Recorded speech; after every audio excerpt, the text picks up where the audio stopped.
Everybody like and subscribe, praise the bell icon. Story number 1. It was supposed to be a simple weekend escape. 4 friends, 2 tents, and a quiet spot deep in the northern Minnesota wilderness.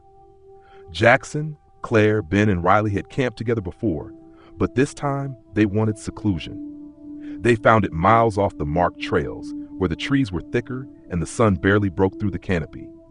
There was no cell service, no other hikers, and no signs of civilization. That's exactly what they wanted, until night fell. The first night was uneventful, though the forest never really felt still. The wind whispered through the pines like voices trying to speak, but never quite forming words. Jackson joked about haunted woods and skinwalkers, but the others just laughed, blaming the creepy vibes on isolation. Still, when Riley went to pee behind a tree, he swore he saw something move, a tall shape just beyond his peripheral vision. When he turned, there was nothing. He chalked it up to nerves and didn't mention it. By the second day, things started feeling off. Animal sounds were absent. No birds, no insects, just eerie silence. They found strange claw marks on a nearby tree, unusually high, as if made by something towering. Ben thought it might have been a bear, but the scratch pattern was wrong, too wide and deep, like something had carved with intent, not instinct. That night, the group sat around the fire, the atmosphere growing heavier. Claire swore she saw a figure standing between the trees just beyond the reach of the flames. "I'm not kidding," she said, voice shaking. There was someone watching us, but when they all looked, there was nothing. Riley pointed a flashlight into the woods, and the beam barely penetrated the darkness. That was when they noticed something strange. The trees seemed off, bent unnaturally, as if leaning toward their campsite, like the forest itself was creeping in. They heard a snap, branches breaking not far off. Then a second one. Ben stood up, calling out into the dark. "Hello? Is someone there?" No answer, just breathing, not their own. Loud, ragged breathing just beyond the light. Then it stopped. They huddled in their tents early that night. Jackson and Riley in one, Claire and Ben in the other. No one slept well. Around 3 a.m., Claire whispered Ben's name, waking him. She'd heard footsteps circling the tent, slow, deliberate. At first, he dismissed it as an animal until they heard the zipper begin to slide down. Ben shot up, grabbed his flashlight, and threw open the tent flap, expecting maybe a raccoon. There was no one, but the prints, barefoot, human prints, led away from the tent and disappeared into the underbrush. The next morning, Jackson was pale and quiet. He said he'd heard scratching, not on the tent, but inside his dreams. He couldn't explain it. He said he saw something in his sleep, tall, thin, with long arms and no face. He described it in vivid detail, but something about how he spoke made the others uneasy, like he hadn't been dreaming at all. They decided to leave that afternoon, but when they tried to retrace their steps out of the forest, they found the trail gone. Literally gone, like the forest had shifted behind them. Trees where there weren't any before. Their GPS wouldn't load. Compass needles spun erratically. Hours passed with no progress. The sun began to set again. They camped for one more night. That was the worst night of all. They didn't light a fire, fearing it might attract whatever was out there. But even in the dark, they saw it, movement in the trees. It was always just out of sight, but they knew it was watching. A tall silhouette, impossibly still. At one point, Riley thought he saw it crawling along the forest floor, silently, like a spider. The final straw came just before dawn. They awoke to find Jackson gone. No signs of struggle, no prints, no noise during the night. Just his empty sleeping bag and the faint smell of something metallic in the air. They searched for him for hours, shouting his name until their voices were raw. Eventually, they found a clearing they hadn't seen before. In the center was a massive tree, gnarled and twisted like it had been growing for centuries. On the trunk, deep gouges had been carved, tall, thin humanoid shapes over and over again. At the base was Jackson's phone, screen cracked and dead, placed deliberately like an offering. They didn't speak after that, just ran. 3 days later, a search party found Claire, Ben, and Riley on a roadside miles from where they had entered the forest. Their clothes were torn, they were dehydrated, and none of them could remember exactly how they got out. Jackson was never found. They never went camping again. Story number 2. 3 friends, Lena, Marcus, and Drew, set off for a camping trip in the heart of Oregon's Blue Mountains. It was the kind of place where legends lived just beneath the mossy ground, where entire stretches of forest hadn't seen human footprints in decades. They weren't amateurs either. They'd done long treks and rugged campsites, but this trip felt different from the beginning. On the drive in, the GPS started glitching, even though they downloaded the offline maps. Then the trail markers vanished. But they pressed on, hiking 6 miles into the dense woods until they found a clearing near a stream. It was perfect, quiet, too quiet. The kind of silence that presses on your ears, makes you aware of every breath. The first night was uneventful, but they all reported weird dreams. Lena dreamed of someone whispering in a language she didn't know, standing over her while she lay paralyzed in her tent. Drew dreamt of being dragged through the woods by something with impossibly long arms. And Marcus? He didn't share his. The next morning, Lena wandered from camp to wash up at the stream. As she knelt by the water, she noticed something on the opposite bank. A figure, motionless. It looked human but wrong, too tall, legs too thin, and its head tilted at an unnatural angle. It was wearing what looked like animal fur, but its face was blank, pale, and reflective like bone. She blinked, and it was gone. She ran back to camp, rattled but tried to laugh it off. Probably a tree, she said. But she knew better. Later that day, they discovered something deeply unsettling. Near the edge of the clearing, hanging from a low branch, was a bundle of twigs bound with strips of cloth. Inside it was a small animal skull, possibly a fox or raccoon, decorated with feathers and human hair. Marcus insisted they burn it. Drew thought they should leave it and move on. Lena was already packing her gear. But they didn't leave. They argued, tension boiling over until nightfall. When they finally turned in, the forest seemed to close in around them. That night, none of them slept. Something walked through the camp. They didn't see it, they felt it. Heavy footsteps, slow and dragging. The sound of low breathing, gravelly and wet, and then a sudden silence.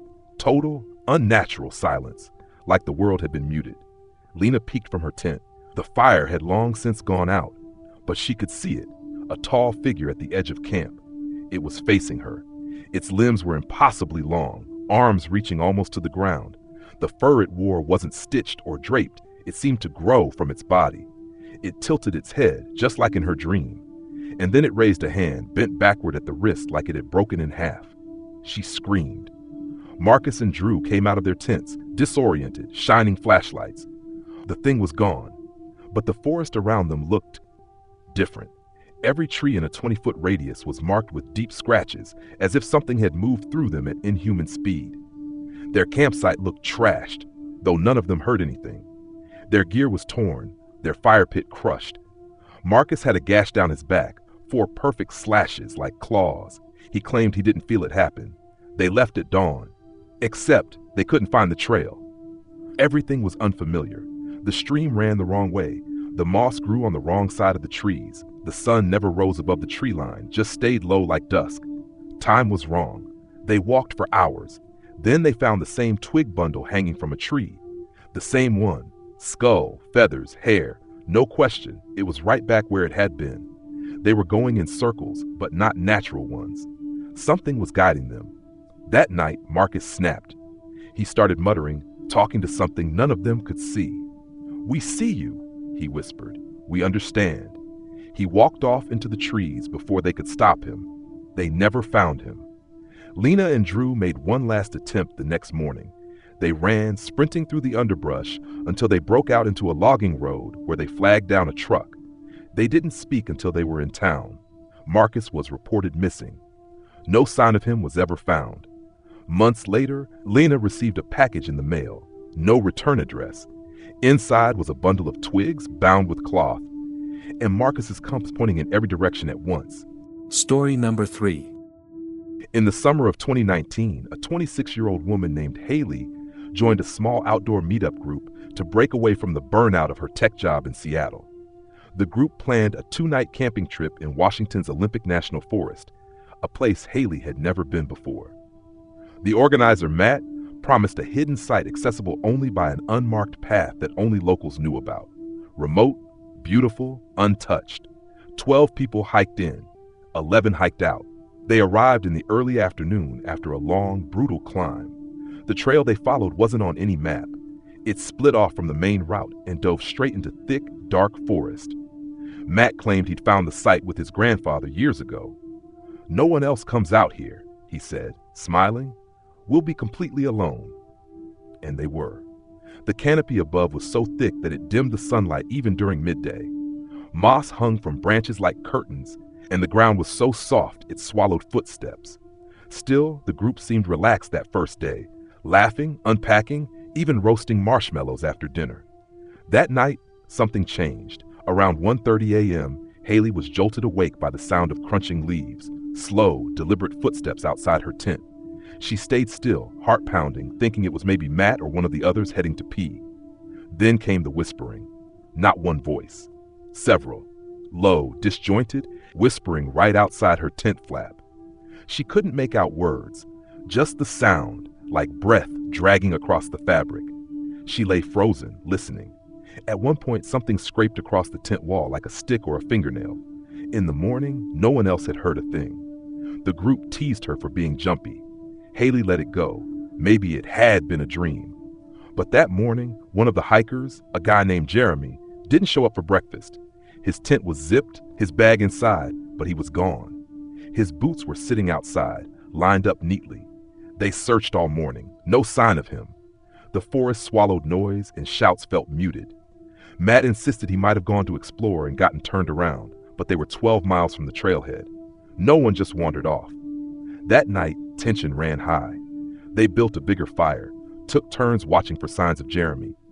Haley stayed up with two others, eyes fixed on the trees. Around 3 a.m., just before her shift ended, she saw something, a figure, standing completely still between the trees. It wasn't Jeremy. It was tall, taller than any person she'd ever seen, and thin.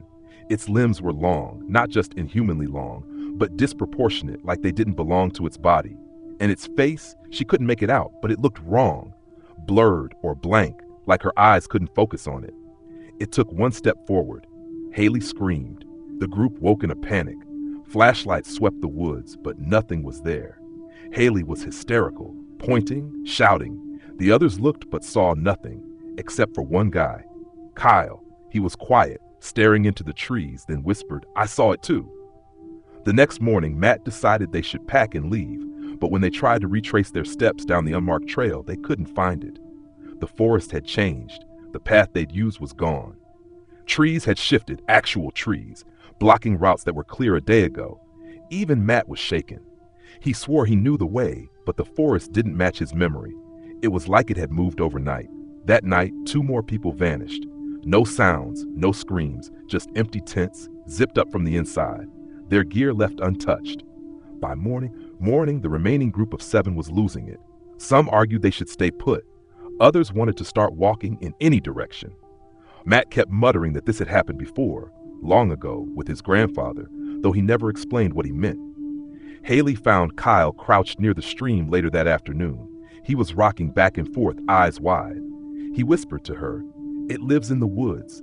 It wants us. The more afraid we are, the stronger it gets." When she asked who told him that, he said, "Jeremy, last night.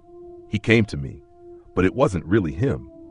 That night, they didn't make a fire. They didn't speak. They just sat in the dark, holding their breath, waiting for morning. Only 5 were left by dawn. They finally found a trail, not the one they came in on, but a man-made fire road that led toward the highway. They ran, leaving gear behind. When they finally reached a ranger station and reported what happened, search teams went out immediately. They never found Jeremy, or the others. Worse, when Haley tried to point to the location on a map, she realized something that chilled her to the bone. The spot they camped in, it wasn't on the map.